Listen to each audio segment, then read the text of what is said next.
Hey guys, welcome to Tamil Comic Mania. Last வீடியோல தி cross பிரின்ஸ்ல commute லெவ்லனை என்ன பண்ணலான்னு யோசிச்சு வர பாத்துருப்போம். இப்ப கம்யூட் லெவ்லனை காப்பாத்த ஏதாவது வழி இருக்கான்னு கேட்டா, ஆனா லெவ்லன் கோவமா சிரிச்சுக்கிட்டு, என்ன திடீர்னு கவலைப்படுற மாதிரி நடிக்கிற, நீ இப்படிடா பண்ணா நான் மாறிடுவேன்னு நினைக்கிறியா? அதுவும் கனவுல கூட நடக்காது. நான் இதுவரை பண்ணதை பத்தி நான் சின்னதா ஒரு வருத்தம் கூட படல. உன்னை கொல்லாம விட்டதுக்கு மட்டும்தான் நான் வருத்தப்படுறேன். அதனால உன் இஷ்டப்படி என்னை வெளியே விடு, நான் உன்னை ரொம்ப வலியோட சாவடிப்பேன்னு சொன்னான். கம்யூட் பெருமூச்சோட, நான் என்ன பண்ண போறேன்னு கேட்டதுக்கு காரணம் அவனை காப்பாத்த வழி இருக்குன்னு தெரிஞ்சுதானே. அவனை காப்பாத்த வழி இல்லைன்னா இந்த மாதிரி என்கிட்ட கேட்டிருக்க மாட்டீங்கல்ல. அதுக்கு பதிலா அவன் சாக போறான்னு மட்டும் தானே சொல்லிருப்பீங்கன்னு லெவலினை கண்டுக்காம மெர்டின் கிட்ட கேட்டான். மெர்டனும், நீங்க புத்திசாலி யுவர் ஹைனஸ். பிரின்ஸ் லெவ்லன் டார்க் மேஜிக்ல ரொம்ப நாள் இருந்திருக்காரு. அதனால அதை உங்களோட கர்ஸ் மாதிரி ஈஸியா ரிமூவ் பண்ண முடியாது. ஆனா இதை பயன்படுத்தினா லெவ்லனோட லைஃப் நீடிக்க வைக்க முடியும்னு ஏதோ ஒரு நெக் செயினை காட்டினாங்க. இந்த ஐட்டம்ல மேஜிக் இருக்கு. இது ஒரு மீடியமா யூஸ் பண்ணி லெவ்லன் மேல கர்ஸ் போட்டு உங்களோட பேச்சு கேட்க வைக்க முடியும். ஓனாயோட புனித ரத்தமும் தெய்வீக சக்தியும் டார்க் மேஜிக்கை சப்ரஸ் பண்ணும்னு மெர்டன் சொன்னாங்க. இதை கேட்ட லெவ்லன் கோவத்தோட, வாய்ப்பே இல்லை, அதை போடுவேன் நினைக்கிறீங்களா? அதுக்கு நான் என்னாக கடிச்சு நானே இறந்து போயிருவேன்னு கத்துனா. ஆனா அப்போ கம்யூட் கண்டுக்காம, அவன் என்ன ஒபே பண்ணலான்னா என்ன பண்றதுன்னு கேட்க, அதெல்லாம் பிரச்சனையே இல்ல, இதை யாரு போட்டாலும் ஒபே பண்ணிதான் ஆகணும்னு மெர்டன் சொன்னாங்க. கம்யூட்டும், சூப்பர், அப்படின்னா ஊஃபரஸ பத்தி இவன் கிட்ட கேட்டு தெரிஞ்சுக்கலாம். இவனோட அவைக்கனான பவரும் யூஸ் ஆகும். அதுவும் இல்லாம இந்த ஐடியாவை இவன் எவ்வளவு வெறுத்தாலும் இவனை உயிரோட வச்சு இந்த மாதிரி அசிங்கப்படுத்துறது கூட ஒரு நல்ல ஐடியா தான். அவ்வளவு சீக்கிரம் இவனை சாக விடக்கூடாது. இவன் பண்ணதுக்கெல்லாம் திருப்பி பண்ணணும்னு சிரிச்சுக்கிட்டே சொன்னான். லெவ்லன் ஷாக்கோட, ஐயோ ப்ளீஸ் என்ன கொன்றுன்னு கத்துனா. அப்புறம் கொஞ்ச நேரத்துல பார்த்தா ரெயினல் கக்க புக்கன்னு சிரிச்சிட்டு இருந்தா. என்னன்னு பார்த்தா இந்த லெவ்லன் கம்யூட்டை ஒபே பண்ணி ஃப்ளோரை தொடச்சிட்டு இருந்தான். கம்யூட் லெவ்லனோட அத்தாரிட்டிய டைட்டில் எல்லாம் பறிச்சு அவனுக்கு பேலஸ்லயே இந்த வேலையை போட்டு கொடுத்துருக்கான். லெவ்லனும் அதெல்லாம் பார்த்து, இருங்க உங்களால ஏதோ சொல்ல வர, உன்னால சீட் கூட பண்ண முடியல, நீ இவ்வளவு நாட்டியா இல்லாம குட் பாயா இருந்திருக்கணும், ஓஃபரஸ் ஹெல்ப் இல்லாம உன்னால ஒண்ணு பண்ண முடியாதுன்னு ட்ரெயினர் கிண்டல் பண்ணா. ஆனா லெவ்லன் கோமா, எவ்வளவு தைரியம் இருந்தா என்ன இப்படி பேசுவ, சாவின் பறவையே, என் பவர்ல இருந்து என்னால முடிஞ்ச எல்லாத்தையும் பண்ணுவேன், பாத்துட்டே இருங்கன்னு சொல்லி அந்த ரூமை பாட்டுக்கு அவன் கிளீன் பண்ணிட்டு இருக்கான். ஏன்னா அவன் தான் அந்த செயினை யூஸ் பண்ணிருக்கான்ல, அதனால கிளீன் பண்ணிட்டே கத்திட்டு இருந்தான். ரயனலும் சரி சரி பாத்துக்கலான்னு அவனை வெறுப்பேத்திட்டு இருந்தா. அப்போ நிறைய பிரின்ஸ் லெவ்லனை சர்வெண்ட் ஆக்கிட்டேன்னு சொன்னப்ப நம்பவே முடியல. ஆனா இப்ப பார்க்க ஆச்சரியமா இருக்குன்னு சொல்லிட்டே உள்ள வந்தா. நாரியா, அது தப்பு, அவன் இனி பிரின்சஸ் இல்ல, அவனை நீ இனிமே மரியாதையா கூப்பிட வேண்டிய அவசியம் இல்லைன்னு ரயனல் சொன்னா. கம்யூட்டர் சிரிச்சுட்டு, அவன் உன்னை விட கம்மியான ரேங்க்ல இருக்கான், வேணும்னா அவனுக்கு கொஞ்சம் வேலை எல்லாம் சொல்லி கொடுன்னு சொன்னதும் நாரியா வில்லத்தனமா சிரிச்சுட்டு, கிரவுன் பிரின்ஸ் கேட்டா பண்ணிதான் ஆகணும்னு லெவ்லன் இவ்வளவு முன்னாடி பண்ணதுக்காக பழிவாங்க ரெடியானா. பார்த்தா கொஞ்ச நேரத்துல அழுக்கு நிறைஞ்ச ஒரு ஸ்டோர் ரூம்க்கு கூப்பிட்டு வந்து அந்த ரூம் ஃபுல்லா பெருக்கி தொடச்சு சுத்தம் பண்ண சொன்னா. லெவ்லினும் மனசுல, இவ்வளவும் பண்ணி என்னால வெளியே போக முடியுமான்னு நினைச்சு கத்துனா. அந்த சத்தத்தை கேட்டு கம்யூட்டும் ரயனலும் ரூம்ல உட்காந்து சிரிச்சிட்டு இருந்தாங்க. அப்ப கம்யூட் அவனோட மனசுல, நான் பதட்டமா இல்லைன்னு சொல்ல முடியலனாலும் இப்போதைக்கு லெவ்லின் ரயனல் மேல இன்ட்ரெஸ்ட் இல்லாம இருக்கான். அட்லீஸ்ட் அதனால ரயனல் சேஃபா இருப்பா. அதுவும் இல்லாம அவளை ப்ரொடெக்ட் பண்ண இப்ப அவ கூட விண்ட் எலமெண்ட்டும் இருக்கு. அதனால இப்ப நான் கொஞ்சம் ரிலாக்ஸா இருக்க முடியுமா, நான் அடுத்த கட்டத்துக்கு போகலாமான்னு யோசிச்சு ரயனல் கிட்ட, ரயனல், இப்ப நீ ஹியூமன் ஃபார்ம்ல இருக்கலாம், ஆனா உன்னை நிறைய நோபல்ஸ்க்கு தெரியாது, அதனால நான் உன்னை எல்லாருக்கும் இன்ட்ரடியூஸ் பண்ணலாம்னு இருக்கேன். அப்பதான் நீ இம்பீரியல் பேலஸ்ல கம்ஃபர்டபுளா இருக்க முடியும். நீ ஒரு ஹியூமனா இல்லாதனால உன்னை பத்தி சில பேர் பேச வாய்ப்பு இருக்கு. கண்டிப்பா உன் உயிருக்காக வரமாட்டாங்க, ஆனா உன்னை எப்படியாவது போதர் பண்ணுவாங்க. அதுவும் இல்லாம நீ ஒரு காகம்ன்றதால நீ இந்த ராஜ்யத்துல பவர்ஃபுல்லான ஆளுகிட்ட பிளஸிங் வாங்கினா அதை பத்தி எல்லாம் கவலைப்பட வேண்டாம்னு தயங்கிட்டே சொல்லி, நான் உன்னை அப்பா கிட்ட இன்ட்ரடியூஸ் பண்ணட்டுமான்னு கேட்டான். ரயனலும் அதை கேட்டு ஷாக் ஆனா. ஏன்னா அபிஷியலா இன்ட்ரடியூஸ் பண்றது ஒரு வகையில தன்னோட பார்ட்னரை ஃபேமிலிக்கு இன்ட்ரடியூஸ் பண்றதுன்னு கூட அர்த்தமாகும். ரயனல் இன்னும் ஷாக்ல, எது நான் அப்பாவை மீட் பண்ண போறேனா, எங்க ரிலேஷன்ஷிப் கொஞ்சம் வேகமா போற மாதிரி தெரியுதே, அதுவும் இல்லாம இந்த ராஜ்யத்தோட எம்பரரை பார்க்க கொஞ்சம் கடுமையான ஆளு மாதிரி தெரிஞ்சது, பிளஸிங்ஸை விட என்னை துரத்தி அடிச்சுட்டா என்ன பண்றதுன்னு நாடகத்துல காசு விட்டு எரியற மாதிரி நினைச்சு பார்த்து, இது ஓகேன்னு நினைக்கிறியா, அவருக்கு என்ன பிடிக்கலன்னா என்ன பண்றதுன்னு கேட்க வரப்பவே, கவலைப்படாத, அப்போ உன்னை டிஸ்அப்ரூவலா பண்ண மாட்டாரு, சொன்னாரு. அப்படியே பண்ணாலும் நான் அவரை வலிக்கு கொண்டு வந்துடுறேன்னு சிரிச்சுட்டே கம்யூட் வில்லத்தனமா சொன்னான். அப்புறம் கொஞ்ச நேரம் கழிச்சு கம்யூட் ரெய்னலோட காக்கா ஃபார்ம்ல எம்பரரை பார்க்க வந்தான். ரெய்னலுக்கு அவரோட ரூம்குள்ள பவரும் அத்தாரிட்டியும் நிறைஞ்ச மாதிரி ஒரு ஃபீல் கொடுத்தது. பயம் இல்லாம அவரை ஃபேஸ் பண்ண முடியுமான்னு நினைச்சா. எம்பரரும் கம்யூட்டர் வாப்பா அடுத்த பேரரசின்னு கூப்பிட்டாரு. கம்யூட்டர் அவரை பார்த்து, அப்பா லாஸ்ட் டைம் விட இப்போ உங்க உடல் எனக்கு கொஞ்சம் சரியில்லாத மாதிரி இருக்குன்னு கவலைப்பட்டான். அவரும் உட்காந்து கவலைப்படாத, இதெல்லாம் நேச்சுரல் தான். அம்மா நீயே உன்னோட ப்ரீஷியஸான காகத்தோட இங்க வந்திருக்கேன்னு கேட்டாரு. கம்யூட் திட்டிட்டு அவளே தன்னை இன்ட்ரடியூஸ் பண்ண நல்லா இருக்கும்னு சொன்னதோ ரெய்னல் அவளோட ஹியூமன் ஃபார்முக்கு மாதிரி எம்பரரை கிரீட் பண்ணா. ஆனா கொஞ்சம் நர்வஸா, இதுதான் என்ன மொதல் டைம் பாக்குறீங்கல்ல, இல்ல பஸ்கெட்ல பாத்திருப்பீங்க, உங்களை பார்த்ததுல சந்தோஷம்னு வளரிட்டு இருந்தா. ஆனா அவருக்கு ஆமா இம்பீரியல் ஒழுங்குமுறையெல்லாம் அவனுக்கு அவ்வளவு தெரியாதுன்றது எனக்கு புரியுது. அதுக்காகலாம் நான் உன்னை திட்ட மாட்டேன். ஆனா அதை நீ கத்துக்கிட்டா உனக்கு அட்வான்டேஜ் தான். என் பையன் உன்னை இன்ட்ரடியூஸ் பண்ண வந்திருக்கான்னா அப்ப நீ இங்கதான் இறந்திருப்பேன்னு எனக்கு தெரியுதுன்னு சொன்னதும் அவங்க ஒரே பிளஷ்ல கூச்சத்துல இருந்தாங்க. எம்பரர் மறுபடியும் ஒரு காகத்துக்காக பஸ்கட்டை நீ அறிவிச்சப்போ கொஞ்சம் ஆடா இருந்தது. ஆனா அதுக்கான காரணம் எனக்கு இப்ப புரியுது. ஆனா அதை நீ அபிஷியலா கொண்டு வந்ததுல சந்தோஷம்.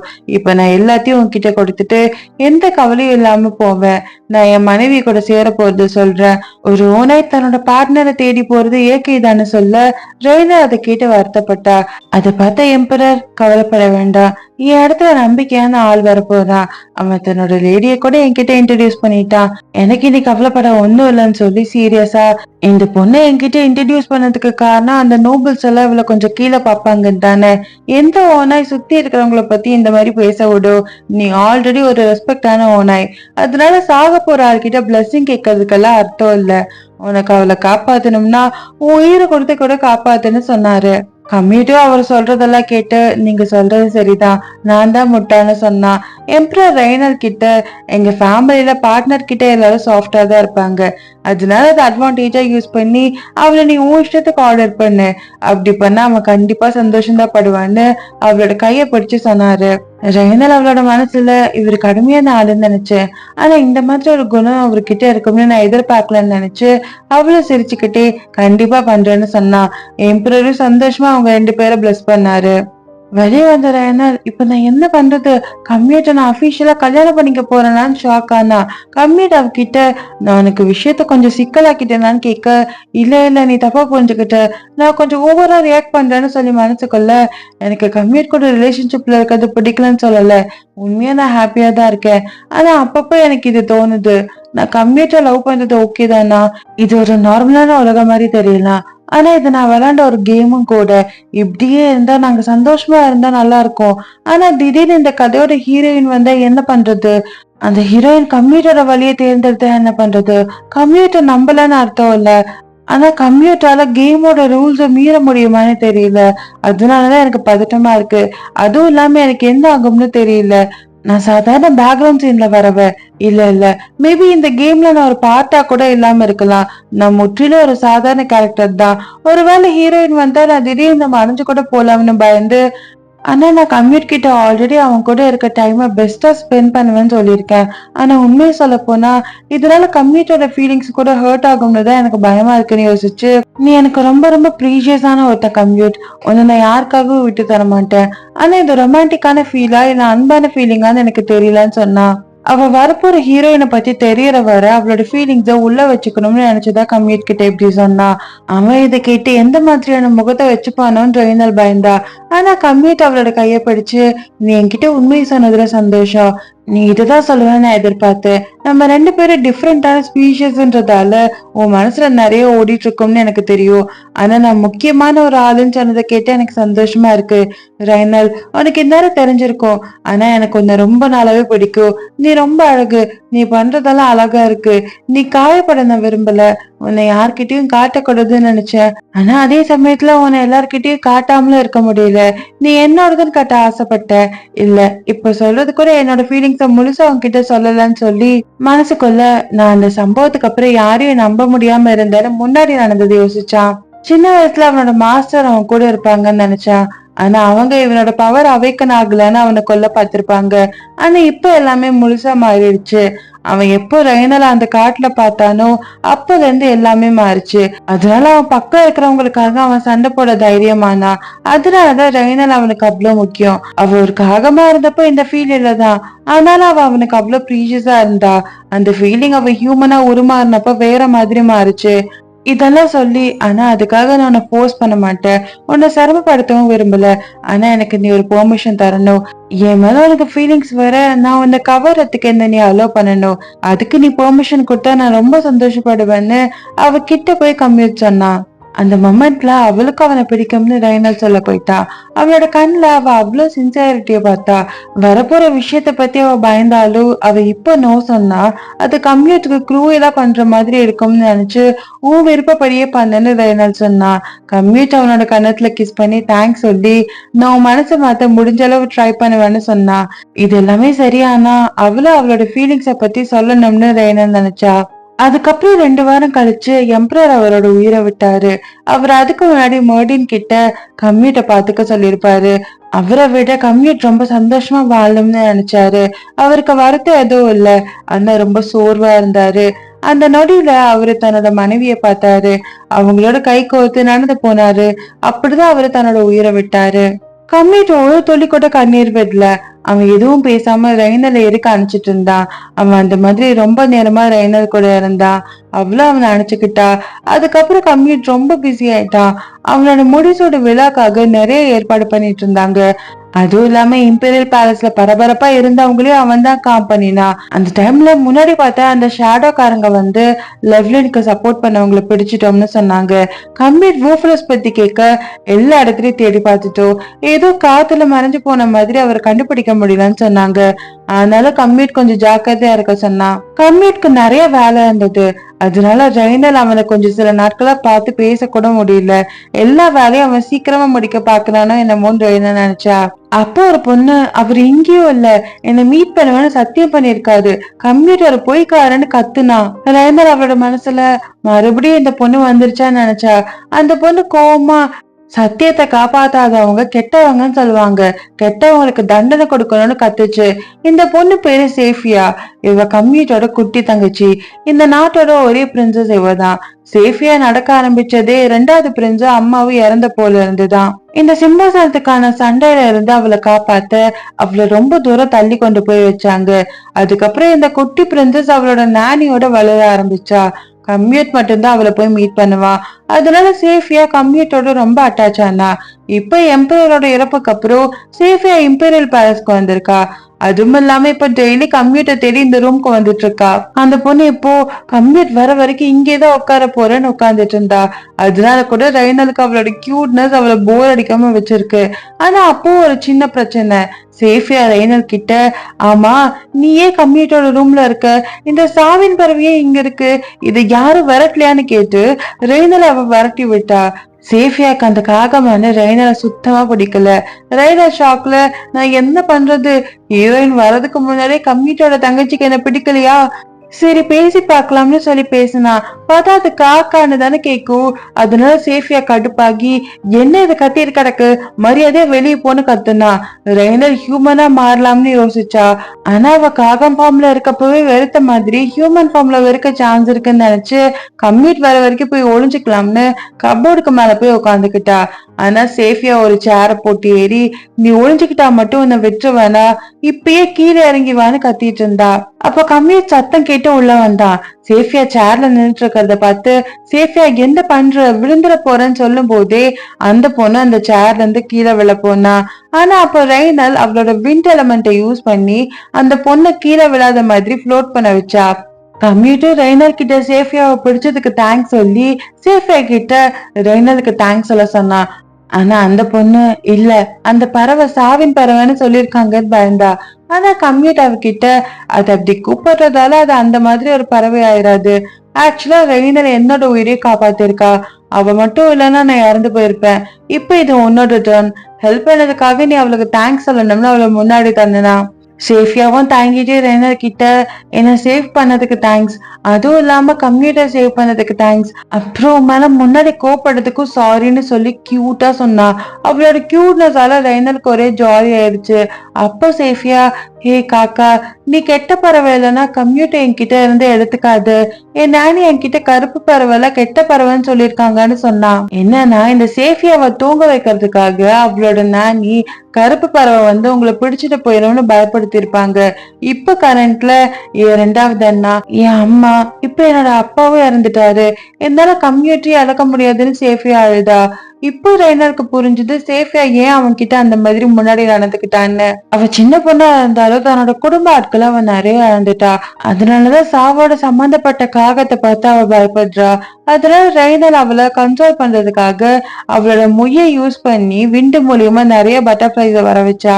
சேஃபியாவும் அதை பார்த்து ஆச்சரியப்பட்டு அவளால மேஜிக்கை யூஸ் பண்ண முடியுமான்னு கேட்க, கம்யூட்டோ, இது ஒரு எலமெண்டல், இப்பதானே நீ ஒரு காகம் எலமெண்டோட ஒப்பந்தம் போடுறத பாக்குற, ரெய்னர் மத்தம் காகங்கள் மாதிரி இல்ல, அதனால கவலைப்படாதன்னு சொன்னான். அப்படின்னா அவன் உன்னை எடுத்துக்க மாட்டாளான்னு சேஃபியா கேட்க, ரெய்னலும் ஆமான்னு தலையசைச்சா. அதுக்கப்புறம் தான் சேஃபியா கொஞ்சம் சந்தோஷமானா. அப்புறம் கொஞ்ச நேரத்துல, சாரி ரெய்னல், அவனால நீ இப்ப கொஞ்சம் டயர்டா இருப்பலன்னு கம்யூட் கேட்க, இல்லையே எனக்கு குழந்தைங்களோட விளையாட பிடிக்கும்னு அவ சொன்னா. ஆனா கம்யூட் கவலையோட சிரிச்சுட்டு, ஆனா உன் முடிய பார்த்தா அப்படி தெரியலன்னு சொன்னா. பார்த்தா அவளோட முடியெல்லாம் கலைஞ்சு போய் இருந்தது. சேஃபியா மசாஜ் பார்லர் கேம் விளையாடுறேன்னு சொல்லி ரெய்னரை போட்டு படுத்தி எடுத்திருக்கா. ஆனா கம்யூட் கொஞ்சம் கில்ட்டோட, இருந்தாலும் உனக்கு ஏதாச்சும் வேணும்னா சொல்லுன்னு சொல்ல, ரெய்னலும் ஆக்சுவலா எனக்கு ஒண்ணு வேணும்னு சொன்னா. கம்யூட் ஆர்வத்தோட, என்ன வேணும் ரெய்னல், எந்த வேணும்னு கேளுன்னு சொன்னா. அவளோட ஹார்ட்டை வின் பண்ணுவேன்னு முன்னாடி சொன்னதை சீரியஸா எடுத்துதான் கம்யூட் இவ்வளவு ஆர்வமா கேக்குறான். அவ்வளவு கம்யூட் கிட்ட, ஒன்னும் இல்ல, நான் அப்பப்போ சேஃபியா கூட சேர்ந்து விளையாடுவான்னு கேட்க, ரெய்னல், அது நான் தான் உன்கிட்ட கேட்கணும், வேற எதுவும் இல்லையான்னு அவன் கேட்டான். அவ்வளவு தயங்கி சிரிச்சுக்கிட்டு, இல்ல எனக்கு இதுதான் பண்ணணும், எனக்கு குழந்தைங்கன்னா நிஜமாவே பிடிக்கும், எப்போல்லாம் அவங்களோட சிரிப்பை கேட்கிறனோ அப்போல்லாம் எனக்கு சந்தோஷமா இருக்கும், அவங்க வளர்ந்தப்புறம் என்ன மாதிரி மாறுவாங்கன்னு ஆர்வமா இருந்திருக்கேன், அவங்களோட இருப்பே இந்த உலகத்தை பிரைட் ஆக்குது, அதனால ஒரு குழந்தை சேடாவோ இல்ல தனியாவோ இருந்தா அதை என்னால பார்க்க முடியல, அதனால சேஃபியாக்கு நான் ஹெல்ப் பண்ணி அவளை நிறைய சிரிக்க வைக்கணும், அவளோட கார்டியனா நீ இருக்க, அதனால என்ன அதுக்கு அலோ பண்ணுவியான்னு கேட்டா. கம்மிட் ஒரு ரிலீஃபோட, நீ இப்படி சொன்ன எனக்கு வேற வழியே இல்ல, சேஃபியாவை உன்கிட்ட விட்டுதான்னு சொல்லி கிட்ட வந்து, நானும் பிஸியாவும் லோன்லியாவும் இருக்கேன், என்னையும் பாத்துக்க டைம் ஒதுக்க மாட்டியான்னு அவளை கட்டி பிடிச்சான். ரெய்னலுக்கு ஒரே பிளஷ் ஆயிடுச்சு. அவளோட இமேஜினேஷன்ல அவளுக்கு கல்யாணம் ஆகி ஹனிமூனுக்கே போயிட்டா. இந்த கேமோட ஹீரோயின் வர்றதுக்கு முன்னாடியே இவ சீக்கிரம் ரஷ் பண்ணிடுவா போல. ஆனா கேம் அபிஷியலா ஸ்டார்ட் ஆகுற வர அவ கட்டுப்படுத்திட்டு இருக்கணும்னு நினைச்சு ஸ்டிஃபா உட்காந்துட்டு இருந்தா. கம்ப்யூட்டர் அதை நோட்டீஸ் பண்ணி, ஒருவேளை நான் ஹியூமன் ஃபார்ம்ல இருக்கனால இப்படி பண்றாளா, அவளும் ஒரு அனிமல் தான், அவ இப்பதான் ஹியூமனா மாறினா, அதனால அவகிட்ட நானும் ஓனாய் ஃபார்ம்ல இருந்தா நல்லா இருக்கும்னு நினைச்சு ஓனாயா மாதிரி அவகிட்ட போனா. அவன் ஃபிளஃபியா சாஃப்டா இருக்கனால, நீ செம்ம கியூட்டா இருக்க, உன் பாஸ்லாம் ஜெல்லி மாதிரி மெது மெதுன்னு இருக்குன்னு அவனோட கியூட்னஸ்ல அவன் கிட்ட போய் புதஞ்சுக்கிட்டா. அவளுக்கு ஏதோ ஹெவன்ல இருக்க மாதிரி இருந்தது. கம்யூட்க்கு ரெய்னர் இவ்வளவு ஹாப்பியா இருக்கிறத பார்க்க நல்லா இருக்கு, ஆனா அவன் நினைச்ச மாதிரி இல்ல. அவனை ஒரு டெடி பேர் மாதிரி ட்ரீட் பண்ணிட்டு இருந்தா. அப்புறமா கொஞ்ச நேரத்துல மார்க்கஸ் வில்ஹெல்ம் கம்யூட்டை பார்க்க வந்தாரு. ரெய்னரை பார்த்து, இந்த சாவின் பறவை இன்னைக்கும் இருக்கா, இது சைனஸோட உயிரை காப்பாத்தி இருக்கு, அதனால இதோட இருப்பை நான் பழகிக்கணும், ஆனா அதை பார்க்கும் போதெல்லாம் எனக்கு பயமா இருக்கேன்னு யோசிச்சாரு. மைலார்ட், ரெய்னரை உத்து பார்க்காம என்ன சொல்ல வந்தீங்கன்னு சொல்லுங்கன்னு கம்யூட் கேட்க, அவரும் இந்த லிஸ்ட் எல்லாம் படிங்க, இது உங்களை கல்யாணம் பண்ணிக்க தகுந்த பொண்ணுங்களோட லிஸ்ட்ன்னு சொல்லி வில்ஹெல்ம் ஒரு பெரிய புக் ஆஃப் லிஸ்ட வச்சாரு. கம்யூட் கோவமா பெண்ணை உடைச்சிட்டு, என்ன சொன்னீங்கன்னு சிரிச்சுட்டே கேட்டான். அவரு கொஞ்சம் தயக்கத்தோட, இந்த லிஸ்ட்ல இருக்க பொண்ணுங்கெல்லாம் நம்மள சப்போர்ட் பண்ற நோபல்ஸோட பொண்ணுங்க, இதுல இருந்து சூஸ் பண்ணா பொலிட்டிக்கலா நமக்கு நல்லதுன்னு சொல்லும் போது, மைலார்டு, ஒரு ஓனா இந்த மாதிரி தன்னோட பார்ட்னரை சூஸ் பண்ணாதுன்னு ஃபோமா சொல்லி என் அப்பாவை பார்த்தே உங்களுக்கு அது தெரிஞ்சிருக்கும்னு சொன்னா. ஆனா அவர் அப்பவும், தெரியும் தான், இருந்தாலும் நீங்க நம்மளோட ராஜ்யத்தை பத்தி போய் நினைச்சு பார்க்கணும், உங்களுக்குள்ள நடந்த சண்டையால நோபல்ஸ்குள்ளேயும் பிரச்சனை வந்திருக்கு, இதனால மக்களுக்குள்ளேயும் பிரச்சனை தான், அதனால எம்பரஸ் இல்ல, அது எம்பரருக்கு என்ன ஆகும்னு நினைச்சுக்கோங்கன்னு சொன்னாரு. கம்யூட் அவர்கிட்ட, அப்படின்னா என்னோட சிம்மாசனம் உறுதி ஆகலன்னு நினைச்சு அவங்க இந்த மாதிரி முட்டாள்தனமா பிளான் பண்ணி அவங்களோட பவரை தக்க வச்சுக்க பாக்குறாங்களான்னு கேட்க, அவரும் ஆமான்னு சொல்லி, இம்பீரியல் ஃபேமிலியில நீங்க மட்டும் இல்ல, பிரின்சஸ் சேஃபியாவும் மார்க்கஸ் நாமியாலும் இருக்காரு. அவங்கள இந்த பிளான்ல இருந்து காப்பாத்தணும்னா நீங்க உடனே கல்யாணம் பண்ணி ஆகணும். அதனாலதான் அவங்களோட ரெப்புடேஷனை பாதிக்காத மாதிரி வீக்கான நோபல்ஸ்ல இருந்து சில ஆட்களை சூஸ் பண்ணிருக்கான்னு வில்ஹெல்ம் சொன்னாரு. கம்ப்யூட்டர் இதெல்லாம் கேட்டு அப்ப ஆல்ரெடி என் மனசுல ஸ்பெஷலா ஒருத்தவங்க இருந்தா அவங்களுக்கு ஃபேமிலி இல்லைன்னா என்னன்னு கேட்க, உங்க மனசுல யாராவது இருக்காங்களா? அந்த மாதிரி யாராவது இருந்தா ப்ளீஸ் கூப்பிட்டு வாங்க. நான் என்ன பண்ணியாவது அவங்கள எம்ப்ரஸ் ஆக்குவேன்னு வில்ஹெல்ம் சொன்னாரு. அப்புறம் கொஞ்ச நேரத்துல கம்ப்யூட்டர் ட்ரெயினர் கிட்ட நான் கேட்கறது பெரிய ஃபேவரா இருக்கலாம், ஆனா நான் கேட்கலாமான்னு கேட்டான். ரைனலும் என்னை எம்ப்ரஸ் ஆக்கலாம்னு நினைக்கிறியான்னு கேட்க, முன்னாடி பேசுறதை வச்சு நீ கண்டுபிடிச்சிட்ட. நீ ஆல்ரெடி அப்பாவை பார்த்திருப்ப. ஒரு ஓனாய் ஒரு பார்ட்னரை தேர்ந்தெடுத்துட்டா அது மத்த யாரையும் அதுக்கப்புறம் சூஸ் பண்ணாது. ஆனா நான் வேற யாராவது கல்யாணம் பண்ணிக்கிறதா இருந்தா அந்த லெவலுக்கே இந்த சிம்மாசனத்தை கொடுத்துருவேன்னு கொஞ்சம் டிராமாட்டிக்கா கம்ப்யூட் சொன்னான். ஆனா கம்யூட் சீரியஸா நான் வேற யாராவது கல்யாணம் பண்ணிக்கணும்னு நினைச்சாலே எனக்கு வயிறெல்லாம் ஒரு மாதிரி பண்ணுதுன்னு சொல்ல, ரெய்னலும் புரிஞ்சுது. ஆனா உண்மையை சொல்லணும்னா என்னால ஒரு எம்ப்ரஸா இருக்க முடியுமான்னு தெரியல. எனக்கு இந்த ஒழுங்குமுறை அரசியல்னா ஒண்ணும் தெரியாது. அதுக்கும் மேல நான் உன்னோட கன்ஃபெஷனுக்கு கூட இன்னும் ஒழுங்கா பதில் சொல்லலன்னு சொன்னா. கொஞ்ச நேரம்னாலும் எல்லாத்தையும் தள்ளி போட்டுருவேன். ஆனா நீ எனக்கு ஹெல்ப் பண்ணா இதுக்கு ஈஸியான சொல்யூஷன் கிடைக்கும். பட் இது என்னோட ப்ராப்ளம். அதனால இதை மறுத்தாலும் ஓகே தானே கம்மியட் சொல்ல. ஆனா நீ சீக்கிரம் கல்யாணம் பண்ணணும்னு வில்ஹெல்ம் சொன்னாரேன்னு ட்ரெயினர் கேட்டா. கம்ப்யூட்டர் சிரிச்சிட்டு என்னோட பிளான கேளு. எனக்கு நீ முடிசோட விலை அப்ப ஹெல்ப் பண்ணினா எனக்கு இதெல்லாம் தள்ளி போட வாய்ப்பு கிடைக்கும்னு சொன்னா. சோ இதுக்கப்புறம் என்ன ஆகும்னு நாளைக்கு பார்க்கலாம். சாரி காய்ஸ், எனக்கு இந்த ஆட்டோமேட் கண்டிஷன் இருக்கனால கொஞ்சம் அடிக்கடி நான் டயர்ட் ஆகிட்டேன்னா சரியா வேலை பண்ண முடியறது இல்லை. அதனால வீடியோஸும் கொஞ்சம் லேட் ஆயிடுதா. பட் கொஞ்சம் நான் கண்டினியூஸா போட்டு ட்ரை பண்றேன். இவ்வளோ நாள் சப்போர்ட் பண்ண மாதிரியே சப்போர்ட் பண்ணுங்க. தேங்க்யூ.